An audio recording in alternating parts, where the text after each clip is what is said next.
All right, today we are cracking a classic English puzzle, some versus any. Look, it trips up pretty much everyone, but if you stick with me for just the next few minutes, I promise you'll be using them like a pro. So let's just dive right in with this one. I don't have blank money. Have you ever just paused right there trying to figure out which word fits? If you have, you are definitely not alone. It's a super common sticking point, but the logic behind it, it's actually surprisingly simple. So here's how we're going to break it all down. We're going to start with what I call the golden rule, then we'll get into the interesting little twist that happens with questions, uncover a few special cases, and then we'll wrap it all up with a handy cheat sheet to make sure it all sticks.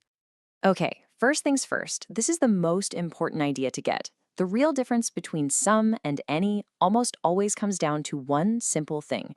Is the sentence positive or is it negative? So let's talk about some. The main rule here is really straightforward. We use some in positive sentences.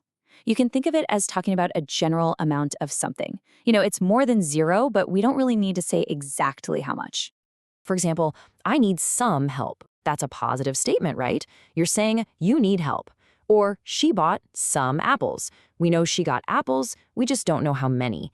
Each of these sentences is just confirming that something exists or is happening. See? Pretty simple.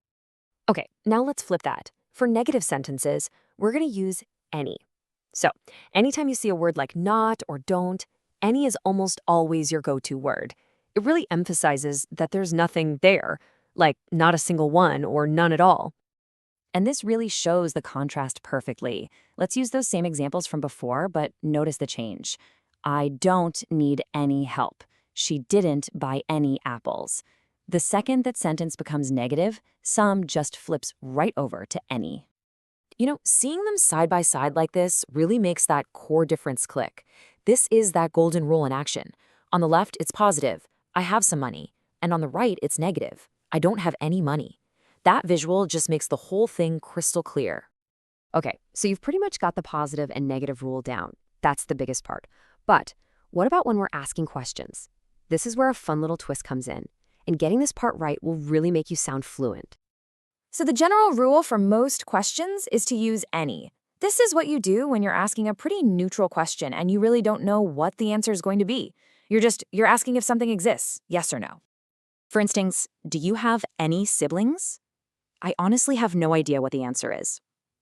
Or, is there any coffee left? It's just a simple, open-ended question. This is the standard, most common way to ask a question like this. But of course, this is English, so it just loves its exceptions, right? And there are two really important situations where this rule changes, and we actually use some in a question instead. So here's the first one, offers. When you're offering something to someone like, would you like some more tea, you use some. And why is that?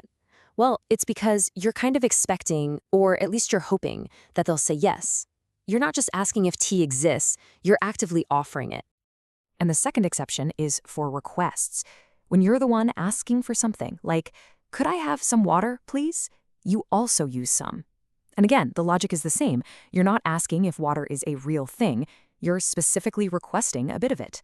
So just remember, for offers and requests, think some. All right, time to unlock our last piece of the puzzle. We've established that any is for negative sentences and general questions. But there is one really cool special case where any can show up in a positive sentence, and it has a totally different meaning. And here's the key. When you use any in a positive sentence, its meaning shifts. It's no longer about zero quantity. Instead, it's about free choice. It basically means it doesn't matter which one you choose. So if I say, you can take any bus, I'm telling you that all the buses go downtown, so your choice doesn't matter. Or ask any employee, meaning every single employee can help you. It's all about freedom of choice, not about the amount of something. So we've gone through all the rules, the twists, the exceptions. Now let's pull it all together into one simple, powerful cheat sheet that you can use as a quick reference whenever you need it. And here we go. This chart pulls everything we just talked about into one spot.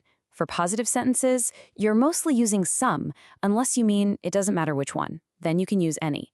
For negative sentences, nope, no some, it's always any. And for questions, it's usually any for general questions, but you switch to some for those special offers and requests. It's all right here. So there you have it. The puzzle is officially solved. What might have seemed like this random, confusing choice between two words is actually a pretty clear, logical system. And now you've got all the tools you need to use some and any with total confidence. So our last question for you is, what other grammar mystery should we tackle next?